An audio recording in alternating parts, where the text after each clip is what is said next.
పట్టభద్రుల ఎమ్మెల్సీ అభ్యర్థిగా రాకేష్ రెడ్డి నామినేషన్ వేశారు. అనంతరం నల్లగొండ కలెక్టరేట్ దగ్గర జగదీష్ రెడ్డి మీడియాతో మాట్లాడుతున్నారు. లైవ్ చూద్దాం.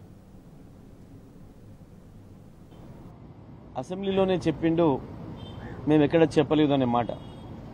తప్పకుండా దానిపైన కూడా మేము శాసనసభ ప్రొసీడింగ్ సంబంధించి కూడా మేము చర్యలు తీసుకోవడానికి పోరాటం చేస్తాం. అదే సందర్భంలో నిరుద్యోగ యువత ఎవరైతే కాంగ్రెస్ పార్టీ చేతిలో మోసపోయినరో, ఎవరైతే వాళ్ళ హక్కు కొరకు కొట్లాడాల్సి ఉందో, ఏ కాంగ్రెస్ పార్టీ అయితే వాళ్ళకి బాకీ పడి ఉందో, రుణపడి ఉందో, తప్పకుండా దాన్ని సాధించడానికి మరి ఆ నిరుద్యోగులైన పట్టభద్రుల తరఫున కూడా రాకేష్ రెడ్డి కొట్లాడడానికి మంచి అభ్యర్థి అవుతాడు, మంచి గొంతుకు అవుతాడు.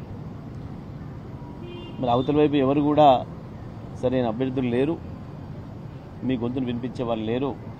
కాబట్టి తప్పకుండా పట్టభద్రులందరూ కూడా ఆలోచన చేసి కేసీఆర్ గారు, కేటీఆర్ గారి ఆశీర్వాదంతో మీ ముందుకు వచ్చిన బీఆర్ఎస్ అభ్యర్థి ఏనుగుల రాకేష్ రెడ్డి గారిని గెలిపించాల్సిందిగా అందరూ కూడా విజ్ఞప్తి చేస్తాము.